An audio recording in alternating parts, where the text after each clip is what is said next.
And we are today actually sitting at Macon Reed's eulogy for the Dyke Bar in this Dyke Bar setup, which is just incredible. We've got our beers, we're sitting on very high stools and trying not to fall off them. We've been hanging around the space for the last hour and just blown away, as Kerryn said, and particularly in this Dyke Bar space, up on the walls, there's all kinds of archival images of some of the first lesbian and queer women's nights in Sydney that really changed the scene for lesbians in the community and really expanded space to socialise and to build community.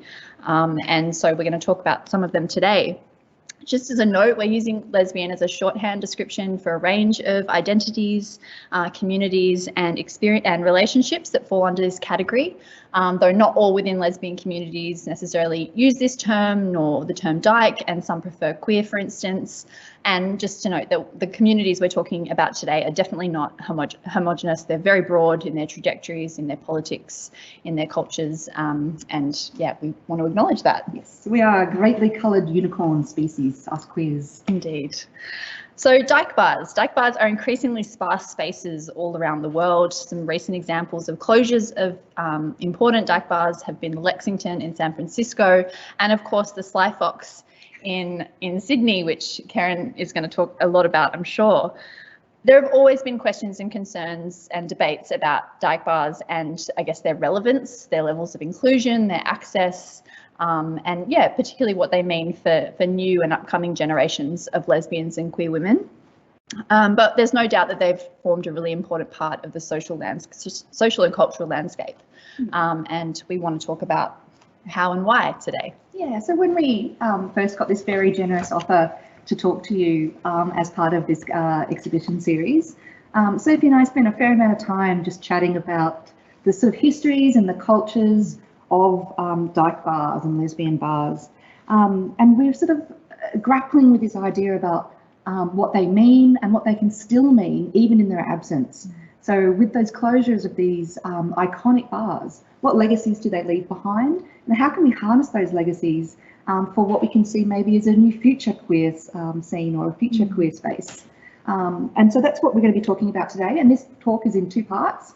So we're going to talk about the emergence and some of the issues around or the difficulties in creating lesbian spaces in Sydney. And then next week we'll be talking about what happens when they close and how we grapple with this loss and this and we mourn these spaces and what that mourning process can offer us instead. Absolutely. So take us back into a bit of the history of these spaces.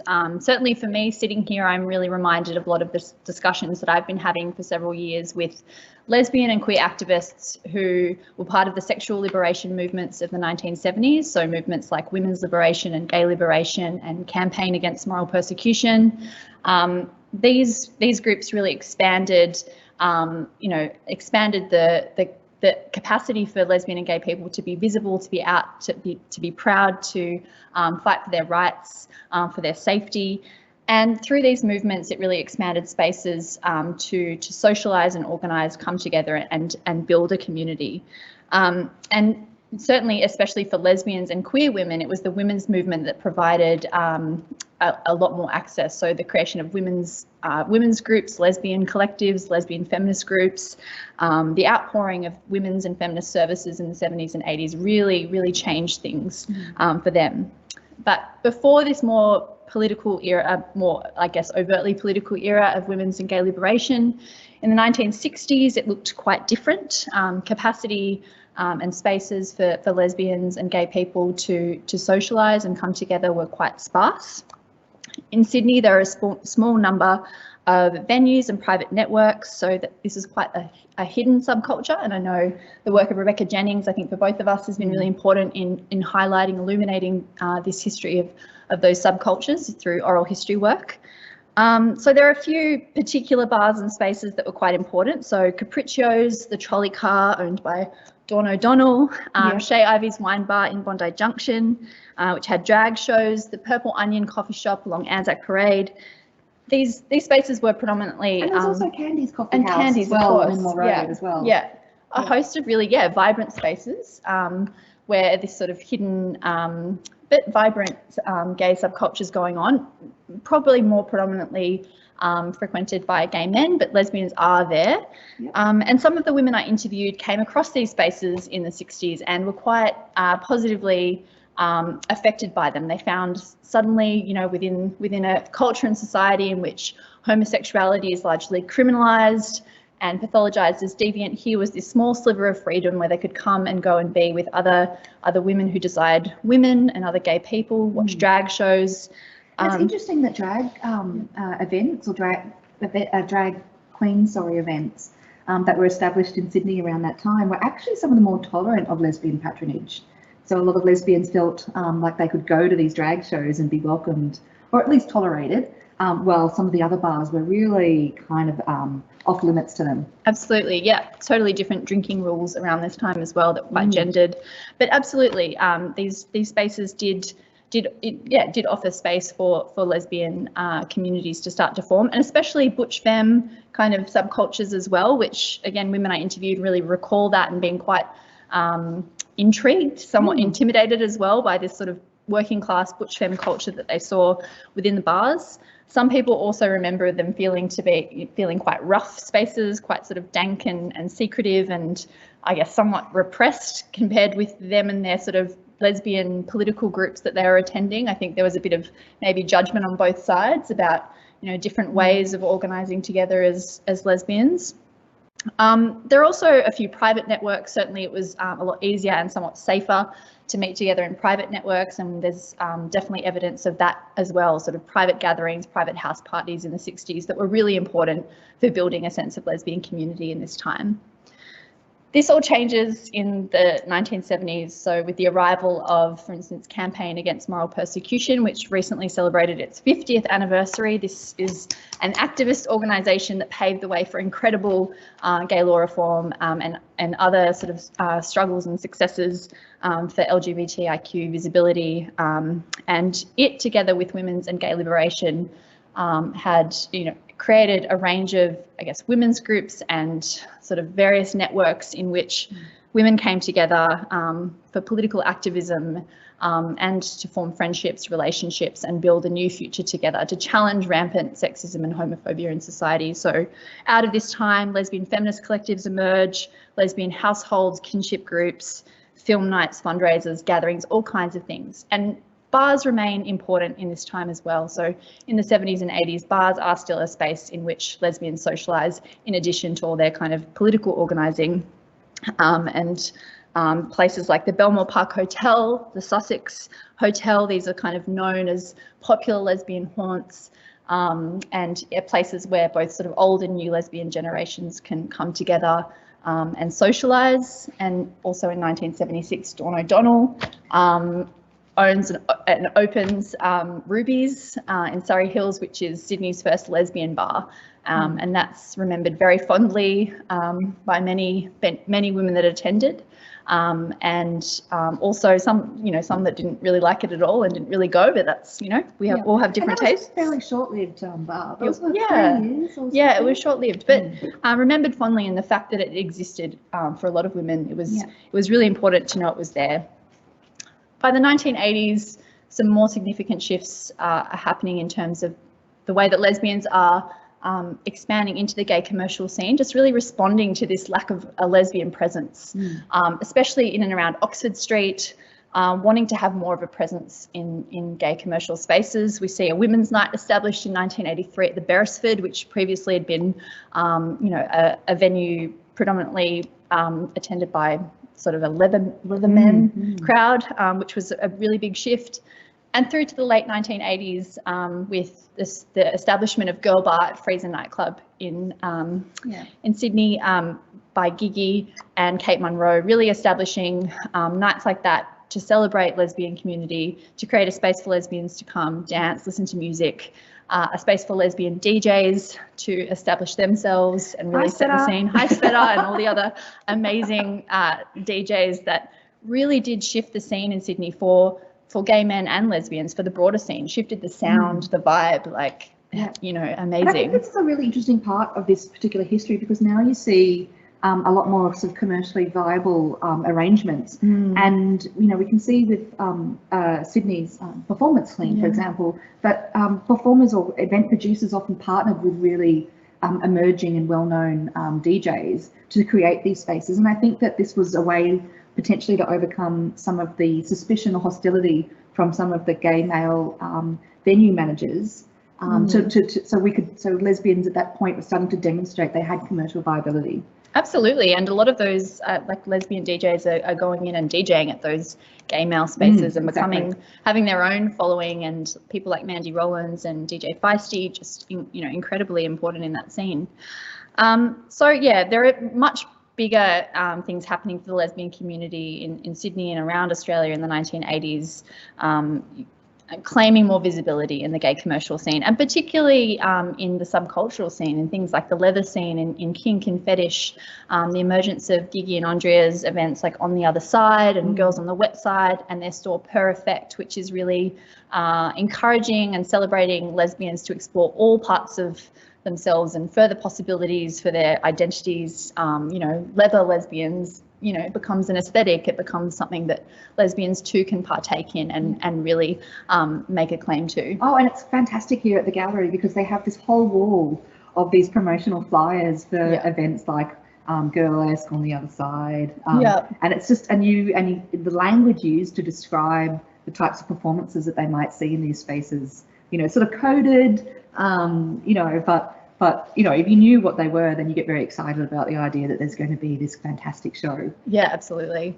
And a whole a collection of the Wicked Women publications as well, which is also part of this shift. So in 1988, Talisa Salmon and Jasper Labert produced Wicked Women, which runs until 1996, which is this sex radical lesbian publication, which really celebrates lesbian erotica, lesbian porn, and is kind of representative of these intersections between lesbian, emerging trans and queer scenes, and just, feeling good about sex and exploring it in all kinds of ways. And lesbians were really getting behind that in this time. And that's kind of like where I'm going to leave it, because there's a definite shift I think also into the really 90s by then. Kind of, like thinking about, we want to be really clear that the types of sort of events that lesbians and queer women created in these spaces weren't just a basic mirror or mimicking of gay culture. And just thinking about what happens when the lesbians take over the men's bathhouse, for example, sex on premises venues. And we were talking about that the other day. My partner remembers when Ken's of Kensington had a women's night, and I said, "Oh my God, so was there just like all this sex happening in the round?" And she's like, "No, everybody just played pool naked." So, so I think that there's a really different kind of modes of engagement that differ. It's not just the same mimicking of gay male sexuality and sociality. Yeah, definitely. So Kerryn, yes, I might move on to you. So pick up my notes. Looking at these kind of shifts in the scene, particularly into the late 1980s, the lesbian scene is expanding. The sort of claims on space is expanding. Where does your research sort of take us to? You've spoken to some key participants of this scene. Yeah, so I kind of really looked around at the beginning of the 1990s when I was looking at my research, and that's sort of following that trajectory of creating commercially viable spaces. But I also, and you get more of a sense of community as embedded in space, I think, in this particular era. So looking at, for me, it seems really remarkable that we have this massive shift between these decades of women's modes of social and sexual interaction. But I think one thing that's always underpinned all of these sort of epochs is the sense that this space is always really precarious. It's very unstable. There's never been the kind of creation of like the lesbian bar that endures that we see in the UK and the US. So Sydney's had a very different type of kind of commercial trajectory. So I want to think about some of the ways that I guess the really pioneering efforts to carve out space when that space has actually been so historically hostile and so commercially difficult. So I've always suggested that lesbian spaces in Sydney have been characterised by their precarity. And I think that sense of precarity, that sense that at any single moment this hard-won space can be done away with, is something that really drove some really strong investments in spaces, in commercial spaces in Sydney from the 1990s. And so we're looking at these sort of social spaces are very different from patterns of residency that you see that characterises LGBT precincts. So, for example, in Sydney, in John Birmingham's unofficial biography of Sydney, he's credited the transformation of Newtown as a really derelict slum into a vibrant culture led by fearless lesbians and their renovations. So we've got a history of these women coming into these spaces and making them lesbian through these patterns of settlement. And this also extended to what's called the Lavender Triangle. So we've got Newtown, Leichhardt, Erskine, Dyke as well. And interestingly, I mean, we're going to talk a lot more about the types of legacies that come out of these spaces. And I just want to flag for now that Leichhardt Women's Health Centre, Community Health Centre, was such a crucial space, and that was in the middle of Dyke.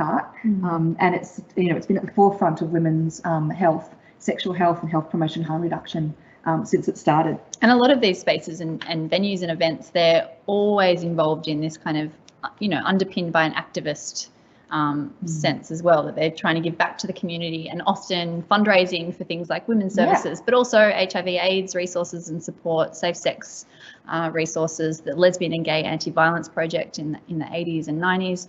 They're always deeply connected to the broader community, as well as being about supporting lesbian visibility. Yeah, absolutely.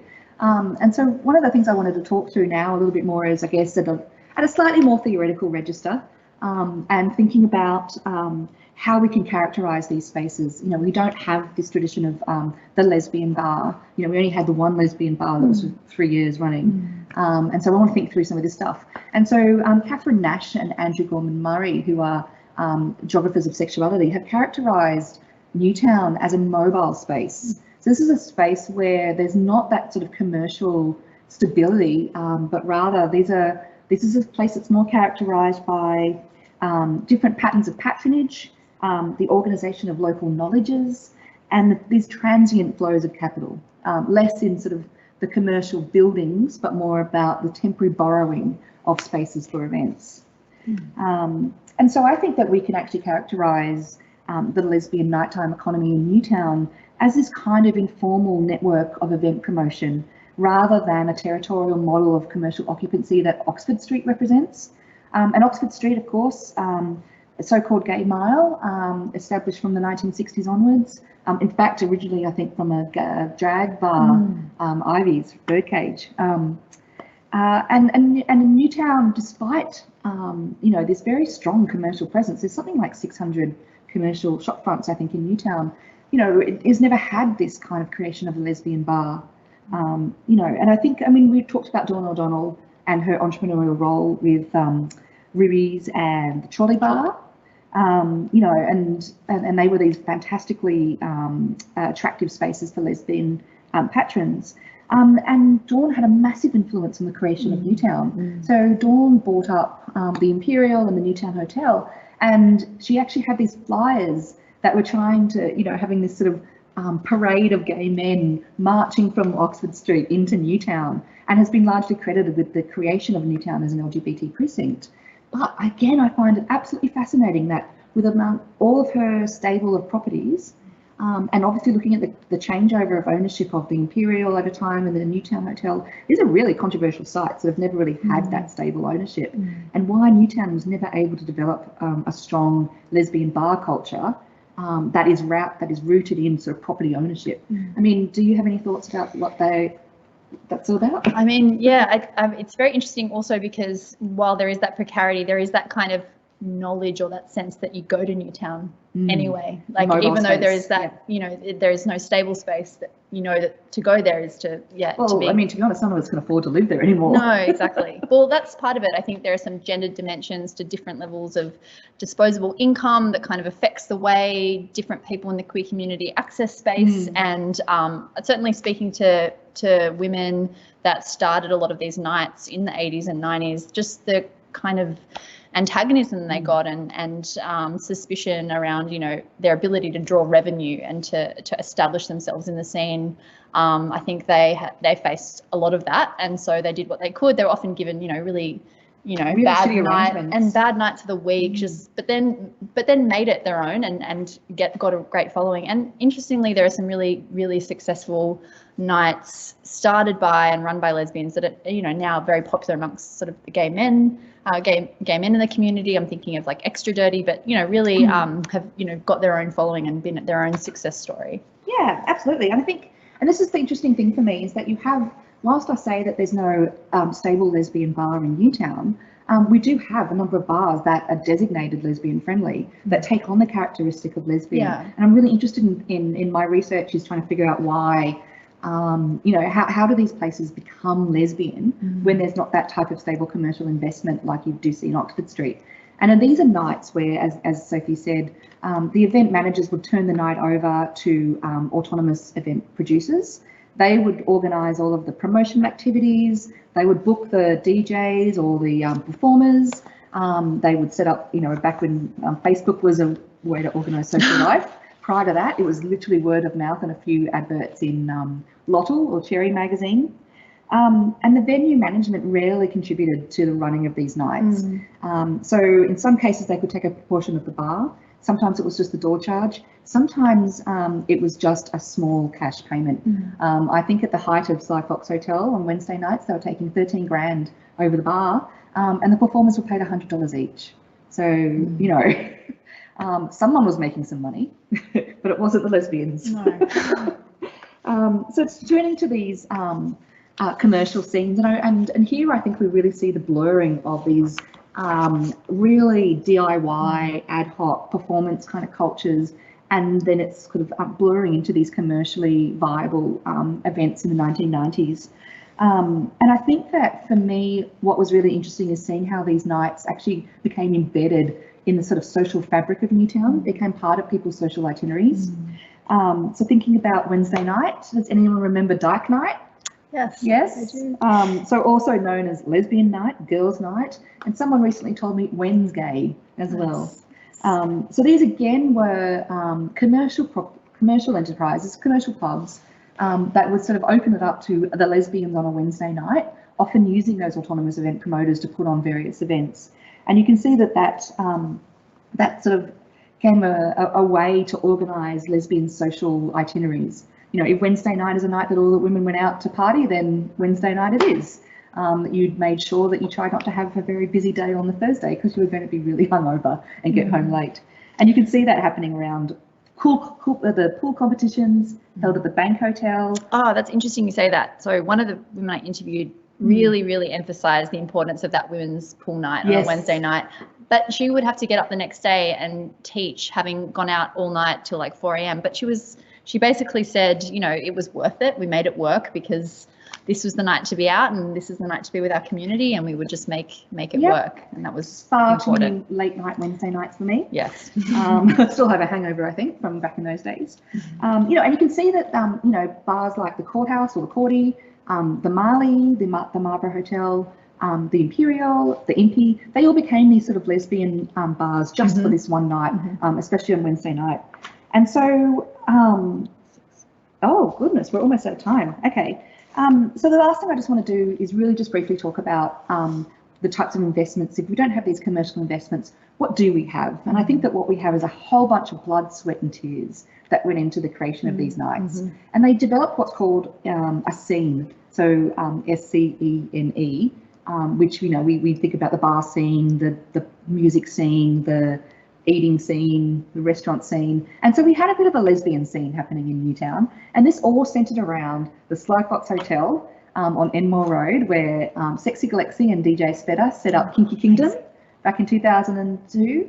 And despite the Sly Fox Hotel never advertising itself as a lesbian bar, it became widely known, even in international guides to gay life in Sydney, that this was a lesbian bar. And so every Wednesday night, people would finish up their drinks at the Courty or the Bank, make their way up Enmore Road and go and see a drag king show. And this went on for a decade. It is amazing that given the precarity that women had faced throughout all of this history, that this bar scene, this performance scene, went on for 10 years, and it finally closed in 2012. And we're going to talk about what happens when scenes end next week. So stay tuned. So I think I want to leave. I don't know about you, Sophie, but I actually want to leave a lot of time to hear from people who might be logging in and asking questions. Yeah. So excuse me for the dramatic close up because I can't see the questions from here. So I'm going to go and have a look and see what people have been saying for us. So excuse me. Okay, so we have just a few logistic questions around the exhibition. Is it accessible to non-Sydney people? Is there an online access? Oh, absolutely, yes. There is. There is a virtual tour that you can do. I'll send the link now. The link is going to be posted to the chat channel, so have a look at that. And so if you can't get here in person, and I really think that you ought to, because some of this ephemera that we've been that's being exhibited here is just so tactile and fascinating. You just want to put your hand on it. It's incredible. Yeah. Yeah. But if you can't, go and have a look at the virtual tour. And also another person has pointed out that there are a lot of social clubs like Clover's, Tiffany's, and mixed groups as well. I'm so glad you mentioned that. Yes, absolutely. Clover's was a hugely important one, a sort of women's business group, but yes, definitely a lesbian friendly. Sort of I think emerges out of that. Yeah. Right. Because I think Lemons was set up as a women's sort of business network. Business network. Yeah, right? yeah, definitely. Oh, Lemons on a Friday night. That used to be a thing. Yeah, great. Okay, so we have a comment from Seymour Hardy. Hi, Seymour! Yay! Very important to what we're talking about. Yes, you've documented this scene. Absolutely. Can we just point out, give a shout out to Seymour as well? Yeah. The archival documentation of these really ephemeral scenes is really down to her dedication. Oh, 100%. And Alga have the most amazing, so the Australian Gay and Lesbian Archives has the most amazing collection of her images, her photographs. So again, that's something else to look out for as well. So do you know that Ruby's was revitalised after being closed for a number of years? No, I did hear that. I heard that. Yeah, I don't know much about it. There was a DJ who I know that has been setting up Ruby's as an event recently. Oh, yeah. Oh, yeah. So great. We do, but not obviously. We've got a historian here and we've got an old person here. So I tend not to get out as much these days, unfortunately. So you're looking to the past, and I am in the past. Okay. Oh, and we've got a comment. Wicked women swoon. Yay. So do we have an idea? I mean, we can't see you. You can see us. Were there many people in our audience who had gone to some of those events at Wicked Women? And we see, obviously, then that moved into Girlesque. Yeah. I think the final iteration of that was Pirate Jenny's. That was at the Red Rattler in, I want to say 2012. Is that right? Maybe. Yeah. Maybe. So yes, Wicked Women was such an important place. So critical. Their parties and their events, particularly their Miss Wicked competitions, becomes its own cultural sensation in the Sydney scene, and definitely just a different kind of vibe and energy. Some people just talk about it as just feeling just like very, very cool, very, very sexy, but some people felt like it was a bit too cool. It was definitely very, intense that's the same space. with any kind of scene. Absolutely. You have the cool kids, that's important to know. But I think the really interesting thing about scenes for me is that you don't have these formally defined boundaries. So people can sort of move in and out and engage with scenes the way that they feel okay. So, thinking about, the Sly Fox Hotel, you've got this scene which is around the performances. But some people didn't even like Drag Kings, and they still went to the Sly Fox Hotel on a Wednesday night because there were all these other opportunities, to dance, to hook up, to have cigarettes against that wall and getting constantly yelled at by the bouncer to move back against the wall with your damn cigarettes. Yeah. Oh, yes, those were the days. Okay, so we have, looking at some more comments here. I'm just trying to move the little, apologies for the close-up on me. Another comment from Seymour Hardy. During Mardi Gras, an exhibition called Drawing the Line was also seen during the festival. It was by 3 women from Canada who divided the space up to where you could be the voyeur to tolerate the sex being performed. I've never heard of that exhibition. I think it was kind of like getting people to sort of engage with the lines of, I guess, respectability around sex or lesbian sex, or at a time of a lot of debates about lesbian identity and lesbian sexuality and what it could look like. And I think that the performance cultures in Sydney throughout the sort of like 1990s were really inclusive. Like audience members were often invited up on the stage. I know that Girlesque had like a strip component where an audience member would come up and have their own little strip dance as well. So I think these were actually really participatory spaces. Definitely not the sort of spaces where you sit back and clap politely at the end of each performance. They were definitely a little bit more engaging. I mean, I've often talked about the appeal of drag kings, you know, from that tiny wee stage at the Sly Fox Hotel, where people would be crammed down the front, often people sitting down on the floor, and just, you know, you could reach up and you could touch someone, though in some cases touching was not permitted. Just keep that in mind. We do emphasize consent. So I've just lost the channel, moving down. So we've got a comment here from the last 80s also had a lot of Dyke warehouse parties, run by the Feminist Media Front and Dyke Pirate and Up Yours, and there were fundraisers for community radio. Ah, cool. Great. Yeah. I think that's the other thing as well that we also need to keep in mind, is that these lesbian spaces, because I think maybe the lack of commercial stability, is that a lot of the raison d'etre was sort of merged or intersected within other kind of activist politics, of course, fundraising attempts, you know, all of those sort of things. So they often had multiple purposes. I think that's the really fascinating thing, is that you can't sort of segment out all of these different these influences and these activities, because they all took place in these spaces. Often people at the door were collecting money for a range of organisations and activist causes. So that's always there. Yeah. Okay, so we've got also Dawn also owned the tool shed. Oh, of course. Yes, yep, I remember that. Yeah. And there was a lesbian owner of a bar on King Street during the 1980s. Seymour, do you remember what the bar was called? Which one it was? I mean, the Secret Garden, for example, has always been a fairly queer-owned space. That's on Enmore Road, though, I think. Okay. I'm reading as I go. So I've got an anonymous question directed towards me. Go for it. All right, who are you? Who are you? Is this one of my friends? Okay, I'm interested in what your research has found regarding why lesbian commercial spaces don't seem to exist in the same way as gay men's spaces, and why there is instead this tendency towards transient lesbian nights and lesbian events. I think that fits into a longer legacy of the wealth disparity between gay men and lesbians as well.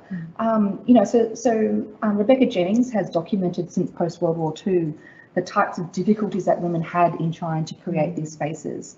And these spaces were, the ones that were established for gay men, were actually quite hostile often. Openly violent at times. It's really hard to get a foothold into those spaces. So we've got that sort of commercial context, but then the broader context as well. You know, women were on the whole paid less, had less disposable income.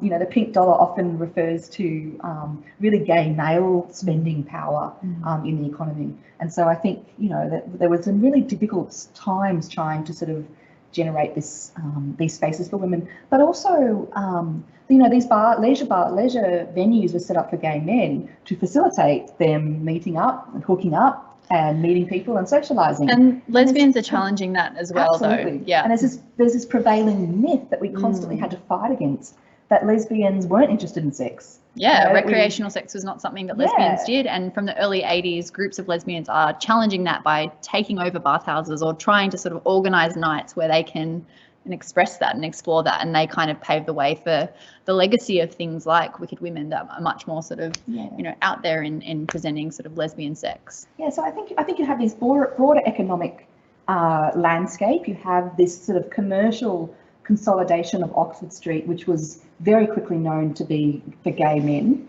And then you also have these sort of social norms that really prohibited women from speaking really openly about their sexual desire and their need for sexualized performances, for spaces that they can have sex in, you know, and I think that's all of those things just really contributed to just a lack of commercial opportunities in Sydney. You know, and I think that you can't ever sort of divorce those spaces from these legacies, that each decade brings with it its own norms that then bleed into the next and require these amazing entrepreneurial women, these event producers, to really fight against some of those rampant norms. beliefs.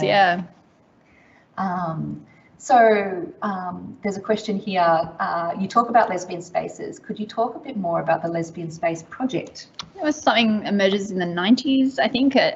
kind of, I guess, a legacy of the women's movement and this kind of activism we've been talking about to create an actual space for, I guess, celebrating and supporting lesbian projects, lesbian identity, just lesbian community. Much earlier than that, there's the Women's Warehouse in Sydney as well. I don't know if you crossed that in your research, Kerryn, but similarly a space that kind of became quite coded as lesbian, but it was a space where sort of women could come and do various projects and perform music, practice music, set up like cafes, like places to socialize, basically just, in a society in which there was a little space. Activists and lesbians really tried to create some physical spaces that have meaning, and the Lesbian Space Project comes out of that. There's another question actually that has invited you to talk a bit more about the Women's Warehouse. That question there, which sounds very significant, like a community centre. Yeah, it was definitely very significant. Of all the women that I spoke to, so over 30 women that I interviewed who were part of the women's and gay liberation movement, majority of them, if not all, remember going to or hearing about the Women's Warehouse as a space to go and meet with their friends, or go and watch performances, watch one of the many amazing women's bands perform there. So Stray Dags, Clitoris, Toxic Shock, Hen's Teeth, all of those amazing women's bands that started here. It was just, I think, an incredible and dynamic space. And what would be the current version? Would that be the Red Rattler? Oh yeah, the Red Rattler. Yeah. I mean, the Red Rattler, I think, does some amazing work as well. They Absolutely. have host a variety of amazing events. Also engage in fundraising, activists, campaigns. So I think that might be our modern equivalent. Definitely, yeah. And then we've got the Bearded Tit, which is if you haven't been to the Bearded Tit, if you're in Sydney, then is it open at the moment, or are they still closed because of the COVID restrictions? Tiny wee bar in Redfern, which is a fantastic queer space that hosts performances and musicians. Has a love caravan at the back, so you can duck away and get all hot and heavy with your preferred person. It's fantastic. Great. Yeah. So we've got a comment here about in Melbourne, and Wicked Wind did some events and the magazines were available.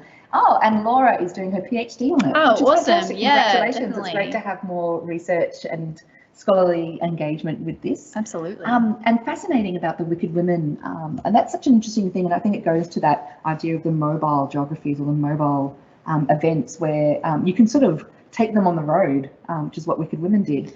And interestingly, I think there is a very well-known high-profile academic at UNSW who apparently won the title one year for her performance at Wicked Women in Melbourne. I won't say who that person is, but if they are listening, they're more than welcome to put their hands up. And this actually was a surprise to me, because I was listening to Sophie give a talk at UNSW, and one of the audience members was like, "Hey." Oh, that's always a good thing. That was me. Yeah. So that was fantastic. It's like all the lesbian past of all of these academics that you might not know about. So true. Yeah. So I'm just having to scroll again. We're almost out of time. Oh, we are. Oh, let's see if we can get through these questions then. Okay, great. A bit theoretical, but how do you interpret the precariousness of lesbian spaces? How do you make sense of it, and why is it that way? So this is probably more speaking to some of the research that I've been doing, I think. And one of the things I'm really interested in, and I didn't really get to talk too much about that because I just talked too much about the other stuff, was around how precarity matters, how precarity does something. So if things feel unstable and they feel precarious, then I think that they invoke a whole range of different investments into why space matters. And that's the really fascinating thing for me, is how these, places like the Sly Fox Hotel become these really stable lesbian spaces without that history of commercial investment. And it's not just the event producers and the DJs and the performers who arguably spent a whole bunch of their time providing free labour in creating and sustaining these events, but it's also the commitment of all those people who went every Wednesday night Yeah, to I the think Cyclops Hotel. the showing up, and also I think when you maybe, I don't know, my experience coming out in the community, just knowing there were these spaces, knowing that if you maybe went to Newtown on a Wednesday night, you might see some, or you would see some lesbians. That was a pretty amazing feeling. Having this whole suburb just being turned lesbian for one night of the week. Yeah. And, you know, and I don't know whether Dyke Night still has the same resonance now. So that's again something that we're going to talk about next week.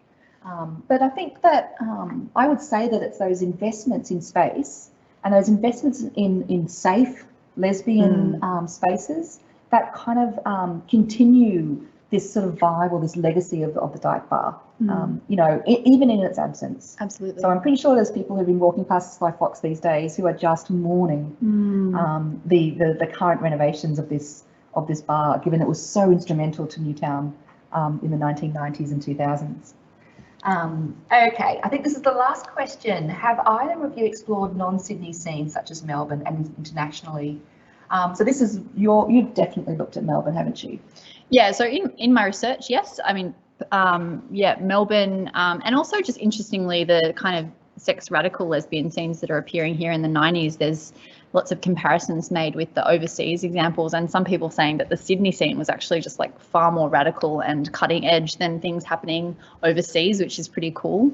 I think that's something that Seymour Hardy certainly noticed in documenting the scene and talks about. So yeah, I think yeah, comparisons with other sort of Western countries, but yeah, other parts of like the East Coast in Australia, Eastern states. What about you? Yeah, well, I mean, I'm really interested in international scenes as well.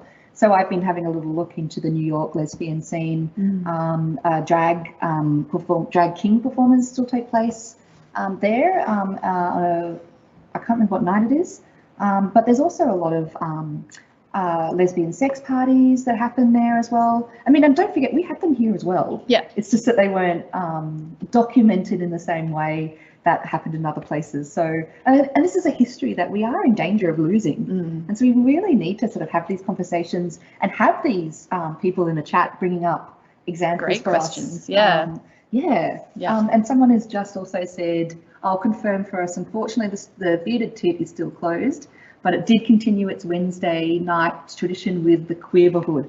That was Johnny Seymour, I think, that puts that on. Yeah, who is another amazing example of such an inclusive party scene.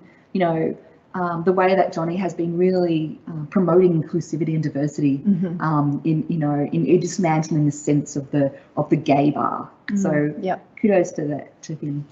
And okay, I think we are out of time. Out of time, yeah. Thanks for joining us. That was fun. Yeah, and so next week, same time, same location, and we're going to talk about what happens when scenes end. Yeah, and what's next to the future of these scenes. And what projections we might offer for the future of queer party scenes. Thank you, everyone. Thanks.